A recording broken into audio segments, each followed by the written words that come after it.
Holy cow, what is going on? Joshua, are the aliens killing you or something like that? Oh, what is going on? Maybe he's just switching his microphone, maybe. I don't know. Maybe. It's so weird. Never heard that before. How about now? Okay. Oh, there you are. I don't know what... nothing changed. Oh, really? Literally nothing changed, and I went ahead and just unplugged stuff on both ends and plugged it back in, and now it's working. Oh, okay. Well, it sounded like you ran off to go fetch something.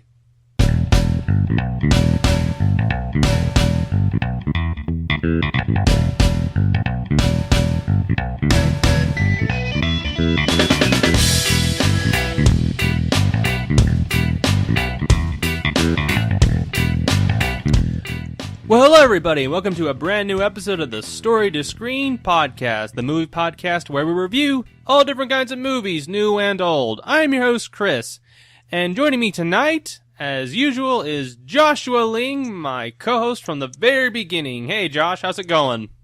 Hi, everybody. You feeling down? I was at Disney World. Oh, well, Now I'm not. Did you get to meet anybody? I met Gaston, and he thought I wasn't wearing pants. Oh yes, because of the camouflage. Yes, I was wearing camouflage pants, or camouflage shorts, and he thought I wasn't wearing pants, so that was funny. There you go. And joining us for tonight's episode also is Ian Moffat. Hey, Ian, how's it going? Not too bad, just hanging in there. You never pronounce his last name the same way twice. I love it. How do I pronounce it? How is it, Ian? You go Moffat or Moffat or Moffat or it's Moffat. But how is it supposed to be? Moffat. Moffat, yes. Moffat. Okay. I'll be sure to... Or whatever works, honestly. I mean, we've been called Muppets, so I'll respond to anything. Ian Muppet. There you go. Is he a man or a Muppet? Is he a man? Yes. Anyway, tonight's episode will be The Iron Giant from director Brad Bird. And actually, this is the first part of our 5-part retrospective series on the body of work of filmmaker Brad Bird. You will know him as the director of The Iron Giant, The Incredibles, Mission Impossible Ghost Protocol, Ratatouille, and the upcoming Tomorrowland. So we're going to be going through all of his really kind of small body of work, but a pretty significant one that's had an impact on the film industry. But before we go into news, there's just some things I want to address. To my audience, I want to say thank you, everybody, for helping to make our screening for Beyond the Mask a reality. We finally reached our goal. There are still plenty of tickets left, so go on to the website and find the theater that we'll be hosting it at, which is the AMC Theater in Alpharetta, Georgia. Can't remember at the North Point Mall. Yeah, at the North Point Mall. Thank you for that. So there's still plenty of room. We still have 41 tickets left. For just to have a major sellout. Well, just thank you very much for helping our screening, making it a reality. So thank you very much. Looking forward to meeting you guys there. Ian, you're still not going to be able to make it, right? Because you got band practice that night. Yeah, and it's my birthday, so... Oh, well then. We'll be sure to... It's a very special day. We'll be sure to do a happy birthday to you on that night, maybe. When we address the audience, I'll say, Ian couldn't make it, but let's wish him a happy birthday. Happy birthday. Right there in the movie. And then I'll say, no, we need to sing this one, and then we'll sing, today's your birthday, from the Beatles. That'd be great.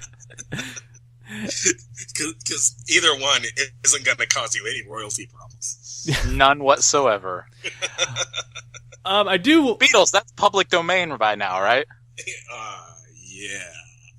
Anyway, we do have I do have one more thing to announce. What was meant to be an April Fool's joke. Ian, you know what I'm talking about. I sent you a text the other day, I posted something on Facebook that said one of the cast members from the Avengers 2 will be appearing on our show.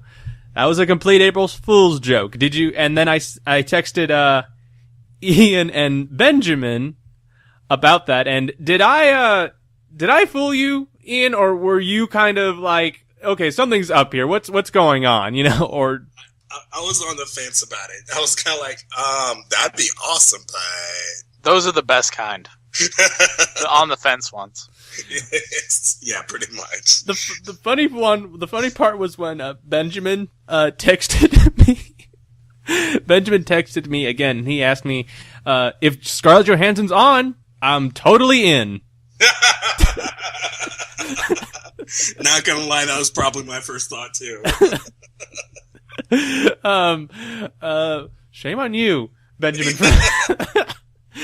I know, married man. You're a married man. Holly, do you know about this? Anyway, I don't want to drag that out. But anyway, I do want to say that I have reached out to certain members of the Avengers, their publicists. I'm not going to say who. He's trying to reel in the great white sharks. Yeah. So, but I haven't. Nothing's been confirmed yet. I don't know if it's going to happen. I'm still waiting for some confirmation.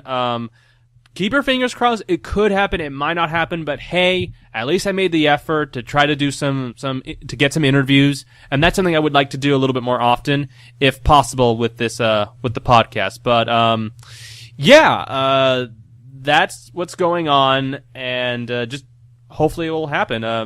But anyway, let us go ahead and start our Story to Screen's Brad Bird retrospective series on the Iron Giant.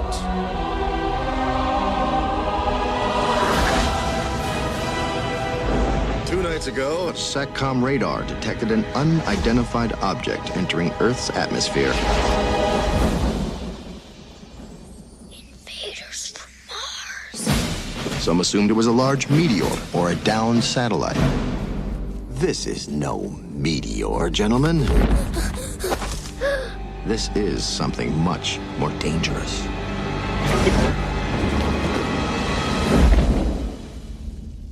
So, I guess you're not gonna hurt me, huh? This is unbelievable. This is the greatest discovery since television or something. Hey, big metal guy! I got food here for you! My own giant robot. I am now the luckiest kid in America. Banzai!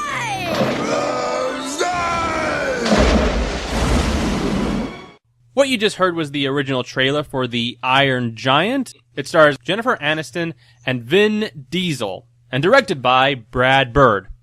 Anyway, before we begin our review, Ian, why don't you tell us a little bit about your impressions of Brad Bird as a filmmaker? Are you a fan of his work? Yeah, for someone who has, was it fewer than 10 major films under his belt? 5, actually. Yeah. He's made quite an impression on the whole industry. I mean, The Iron Giant, in my opinion, is quite a masterpiece. Because it's just got such a great story that really pulls you in. And the animation is just right for the story. It's not over the top. It's not overproduced. But I think Brad Bird is already a master at what he does. Brad Bird is one of those directors that definitely has gone for the quality over quantity in his career, and it definitely shows. A lot of people really, truly respect him. I think he's a great storyteller. I think that he wants to pour his art into the best stories he can come up with. I know he's helped out in a lot of other movies and things, but I don't think that he's had quite the... I mean, he's had great hits and stuff, but he's one of those guys that people just don't mention very often when you think of great directors or writers or whatever. And I think that he, quite honestly, should be, especially in the field of animation. I think some people kind of see him as a visionary in the field of animation and not so much a major player, kind of a guy who just changes the game whenever he does come around, if that makes sense. Yeah, I mean, and That's a good way to put it. Yeah, I'm gonna have to admit, like, I'm in the same boat with with those people who probably don't root him as one of the greats. I mean, to be very honest, I've only seen what is it, like 3 of his movies. I've seen. That's why we're doing this. Yeah, I've only seen The Iron Giant. I've seen The Incredibles multiple times, and we'll get to that later on, and Mission Impossible. And to me, I think Brad Bird is a very good writer and a director who has managed to conquer both the live action and the animation field in very, very, very fascinating ways, but in ways that I think he makes you care, and he just wows you with his movies, and I can't think of a lot of directors that have made that successful transition from animation to live action very well. I mean, I can't think of anybody specifically. When we get to Mission Impossible, we'll talk about that, like the transitioning into the live action, and Tomorrowland as well, because that will be his second foray into live action.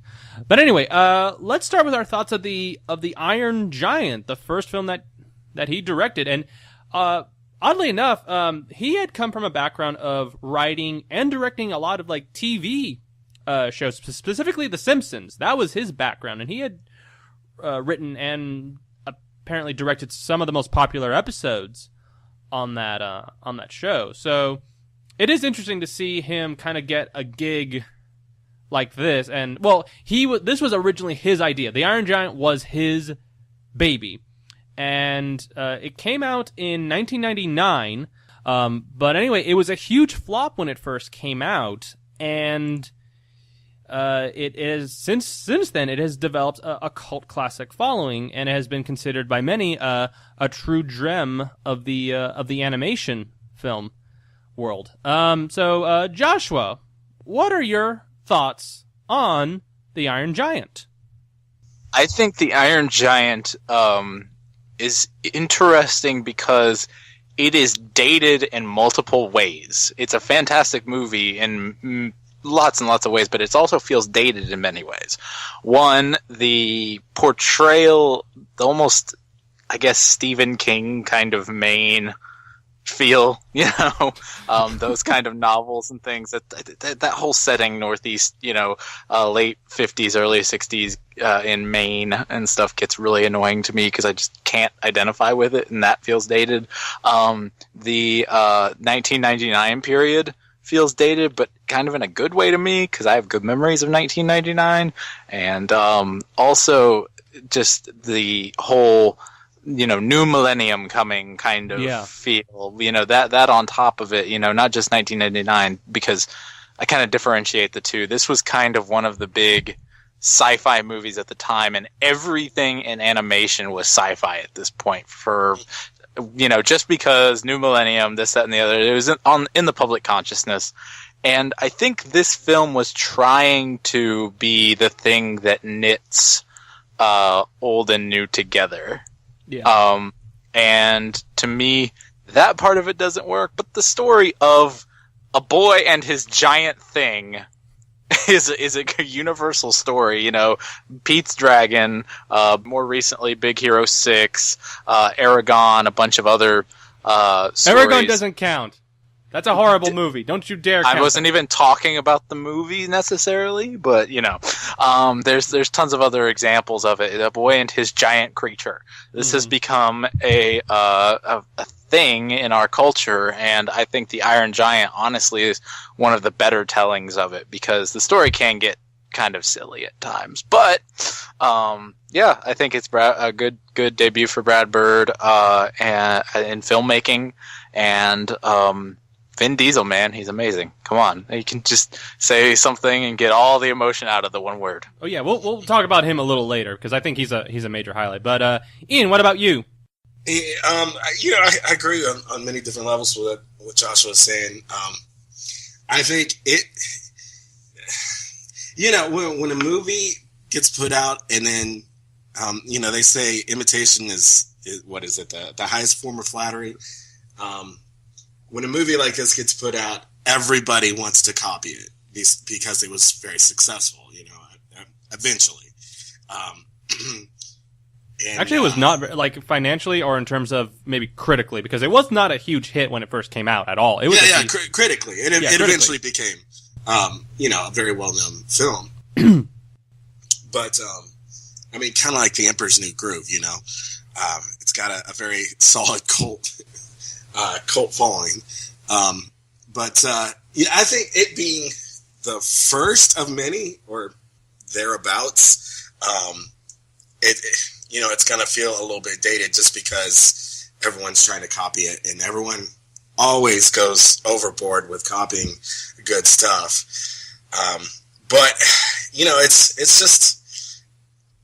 It's a good film. It's got I'm all about the story, and it's a really good story. There's a lot you could probably read into it, but it's just a good film, and it's a good exploration of growing up and what that entails, and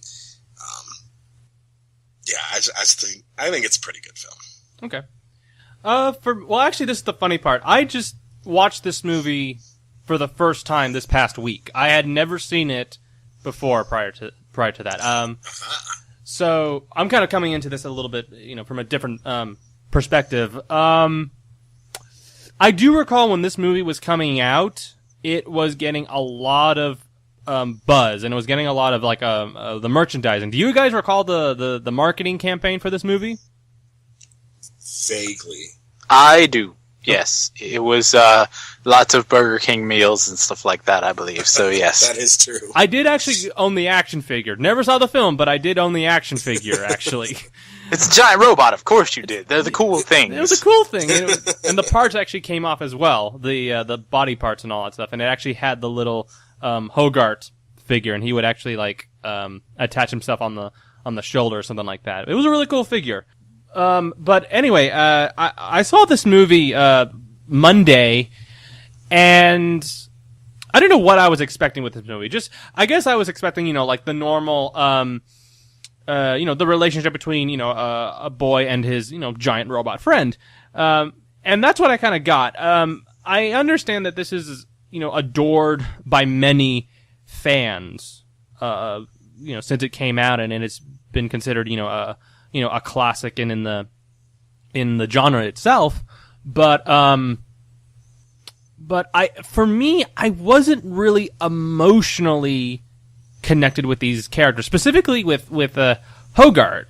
For some reason, I wasn't really identifying or really getting attached to the character. And movies, this movie is less than 90 minutes, and Disney has this ability to, in their short amount of time with their movies, and even Pixar as well. I'm going to probably use Pixar as a better example. Pixar, in its limited amount of time, can get you invested with their own characters emotionally. And here, I don't know what it was. I don't know what it was. I wasn't really identifying or really attaching to Hogarth, throughout the movie. The things that really stood out to me was just the relationship between Hogarth and the robot. That is the interaction between those two, but also primarily the robot itself is just incredible. Vin Diesel, who 1999, where was he at this point in time? Did the first Fast and Furious movie come out, or was that the following year? It was. I think it was pretty close to being put out. I'm checking. Y'all can keep talking, but yeah, maybe XXX at the time. I don't know. Yeah. That sounds. Well, he had just did relevant. Saving Private Ryan, which he had a really small role in that movie, but I don't think that really put him on the road to stardom. But yeah, Vin Diesel, I think, was fantastic in the movie. But as a film of a whole, It's beautiful to look at. I think it's very beautifully drawn, and it's definitely with that Brad Bird cartoon style. Something that you would that would transition very well into the Incredibles. I mean, if you look really closely, the drawing style, and he himself is an animator himself. Actually, he actually worked on The Fox and the Hound, believe it or not, as an animator. And it's just like, transitioned very well to the Incredibles. But this was his first outing, and I can definitely see the flaws with this movie. Specifically with the ending, which we'll talk about that a little later. But yeah, those are some of my my thoughts on the films. Okay, real quick, got the Vin Diesel thing just before I forget. This looks like it was his first quote-unquote big role, even though it's not a big role because he doesn't have a lot of lines, but Saving Private Ryan was 1998. Before that, he only had a couple things that I've never heard of.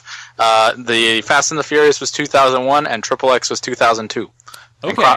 And Chronicles of Riddick was 2004, so he wasn't a big star yet. Okay, so he was just on the cuff of becoming a star, basically. Okay. Correct. But do any of you guys agree with me on that assessment that the emotional string that to get connected to is kind of lacking there? I don't know. I kind of feel like in many ways it's the simplicity of the story, while setting apart from other animated films. Kind of emphasizes the relationship between Hogarth and the robot, Hogarth. And I think in that aspect, you don't get a whole lot of emotional attachment to most of the characters in the film, and sometimes it can kind of play out a little slowly. But I personally feel like the relationship between the boy and the giant, that's really what the whole story revolves around. And for me, I got a lot more emotional involvement out of that, especially towards the end of the film, than with any of the other characters and their interactions. I feel like that's kind of a result of, Brad Bird, the main thing I think he wanted to push in the movie was the relationship, like Ian was saying. That's the whole point of the movie. And sometimes when a showrunner / whatever, he wrote and directed this, he did a lot of work on this movie. And when you don't have like a crew like he had with he had a crew, but you know what I'm saying. Like, he didn't have a huge story crew like he did with John Lasseter over his shoulder giving him advice.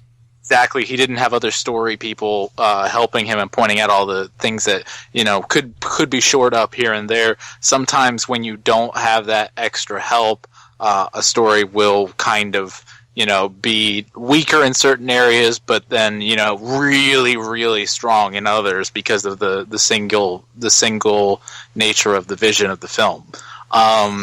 And so I think that's kind of the case in this movie. This is very much one person telling a story, even though a ton of people worked on it, versus a whole bunch of people coming together to make the best story possible. So I think that's kind of the difference between Warner Brothers, who put out The Iron Giant, and Pixar, who put out Incredibles and Ratatouille.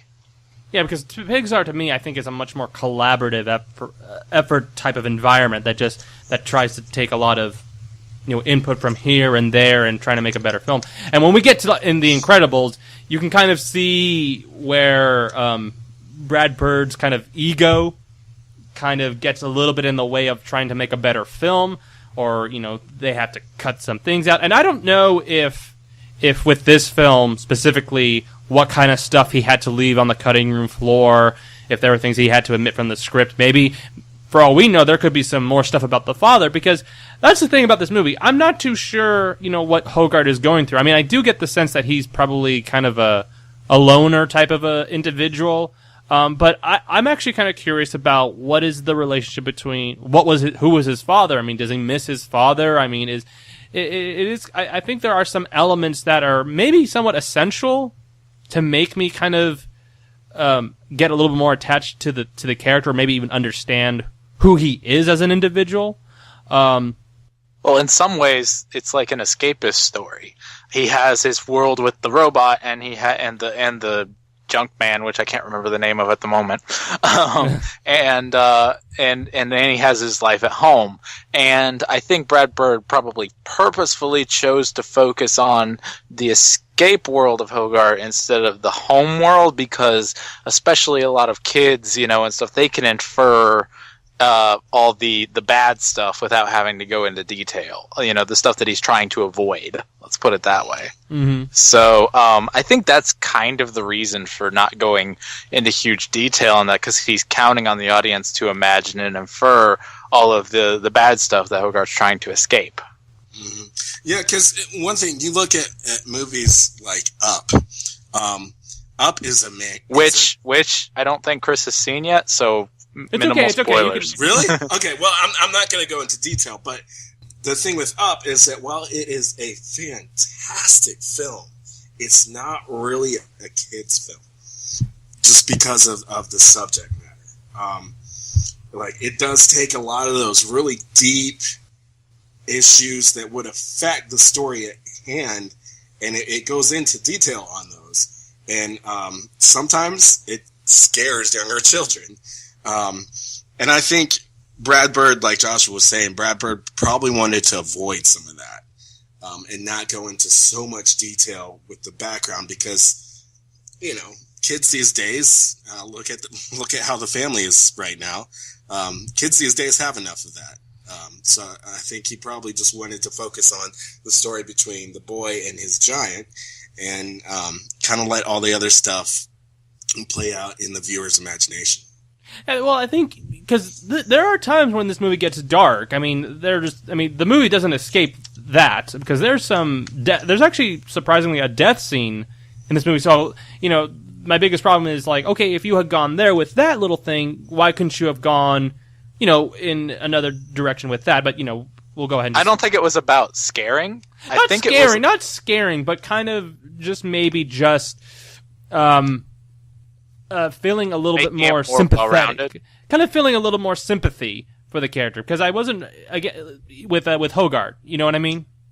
Kind of sympathizing with him and kind of understanding who he is as an individual a little bit more. Yeah, and maybe even the mother as well.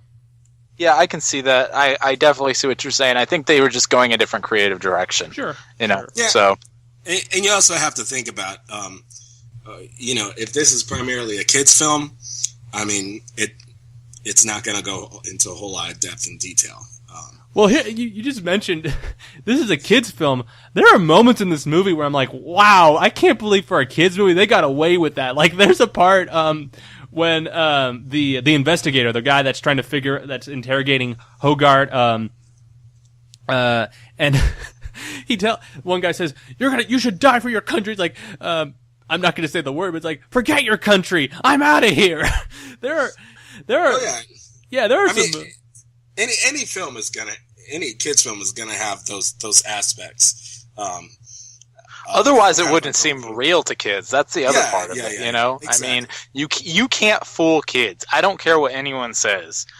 Yeah. The kids are some of the most. They can tell when something's wrong, even if they can't put their finger on it. Mm-hmm. Mm-hmm. And that's one of the things that I think Brad Bird is excellent at doing, is he respects the intelligence of his audience, whether it's kids, adults, both, whatever.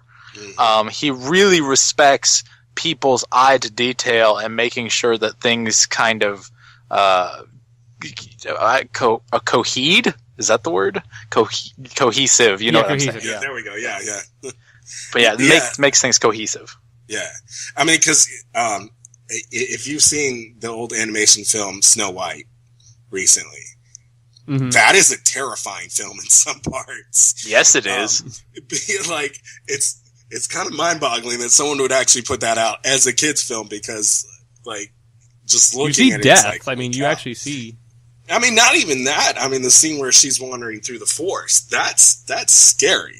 Buzzards. Going to eat you.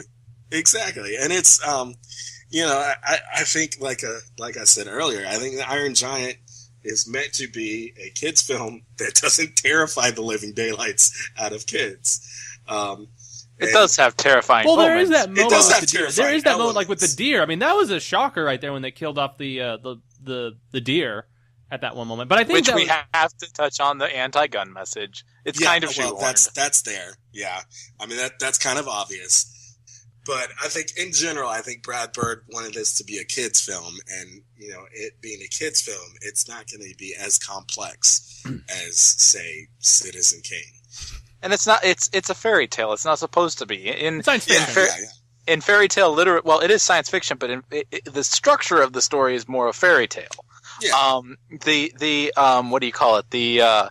In fairy tales, one of the things that's commonly used, and this is kind of goes into what you're saying, Chris, about creating characters that are real specific. Fairy tales kind of do the opposite and trust the listener to come up with the extra details, and it's just a different way of doing it. Most fairy tales do not actually name the actual people. Obviously, we have princesses that have names and stuff, but The Little Mermaid, for example, Hans Christian Andersen, literally no proper nouns in the entire story. It's just the Little Mermaid, the Sea Witch, the Sea King, etc., and no proper nouns. And that was a very common thing in old fairy tales, and I feel like, we didn't know a lot about them, but yet what they go through is something that we can identify with and stuff. And I think that's what you're supposed to identify with in the Iron Giant more than the characters, is the experiences.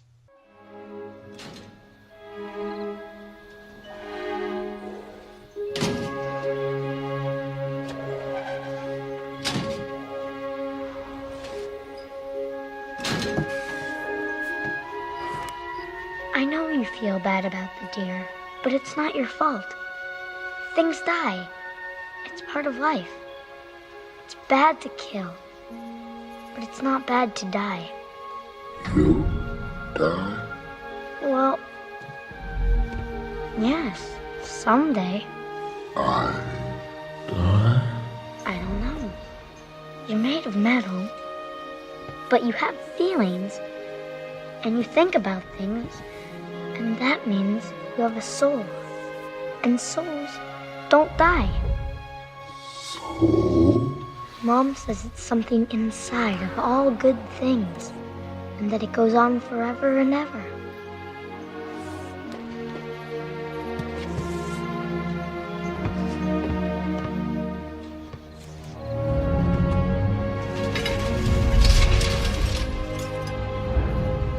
Souls don't die. I was going to say, well, let's go ahead and just talk about the ending real quickly, because I call foul on the ending. I mean, but let's specifically go to Josh on his view on the anti-gun message, because that part, to me, thinking about it now, I could definitely see where you're coming from, but that didn't seem to be as much in your face as maybe, at least from what I was viewing. It wouldn't have been if it was better dialogue. Because literally Hogarth says guns kill people. And I mean, it doesn't get any more blatant. We're telling you a message right here, and that's where I really have a problem. Because if they want to get a message that I disagree with across, in that case, I'm not gonna, I'm gonna say, okay, kids, if I'm watching this with my kids, which I don't have kids, but you know what I'm saying, yeah. I'll be watch with them. I'll be like, okay, I don't agree with this because of this, and that's fine, But when they go, we're showing you a message right here, flashing lights, waving the piece of steak in front of you. Just exactly. I'm like, Brad Bird, you are so much better than this. Stop it right now. Well, you can write a way better story. That is pretty annoying. Yeah. But yeah, let's just talk about the ending real quickly, because I call foul. Spoiler alert. The Iron Giant is destroyed by a bomb, or just a missile, I should say, and kaboom.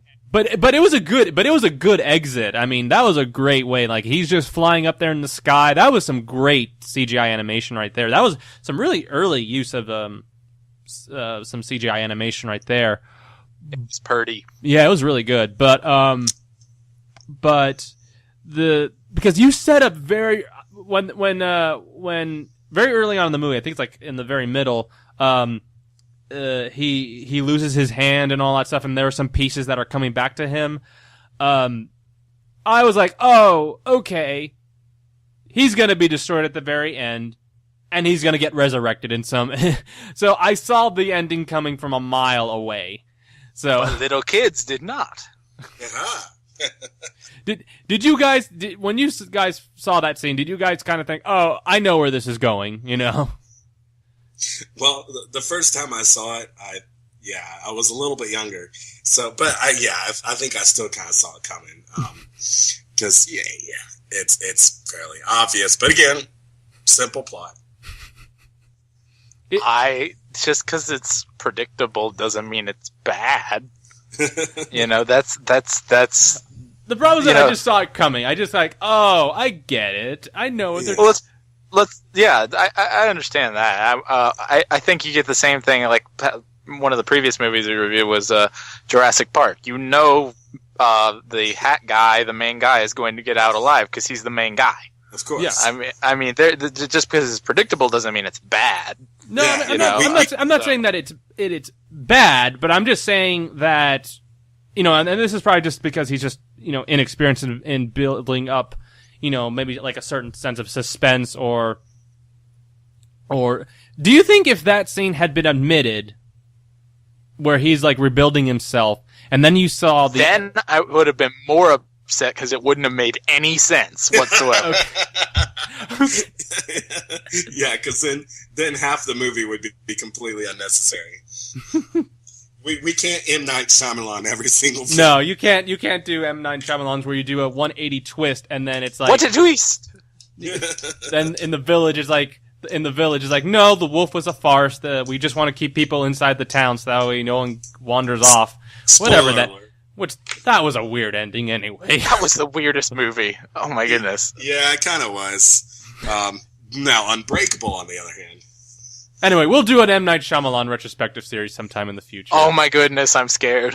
Don't make me watch The Last Airbender again. I will punch you because I love Avatar so much. Speaking and of they killed movies. it.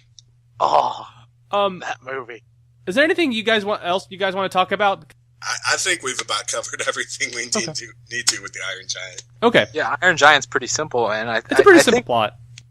I'm just, you know, I think that one of the big things you can glean from it is just, this is definitely Brad Bird's first try, and it is, you know, in that way, you know, not perfect, but the story that he tells,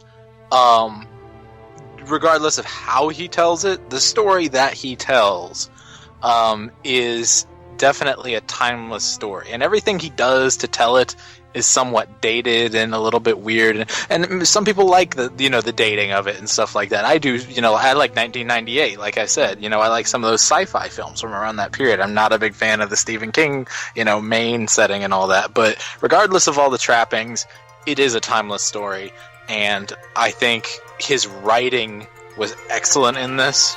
His directing was good but a little spotty. Okay. I concur. You concur? Okay. Yeah. So that will do it for the Iron Giant.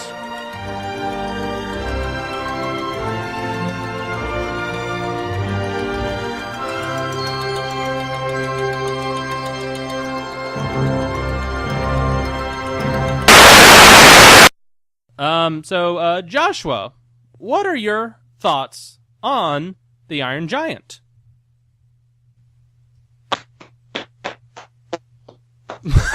Oh no! Wow, we lost him again. As he runs away. How about now? You ran away again. Actually, not, but, you know, something. I don't know what the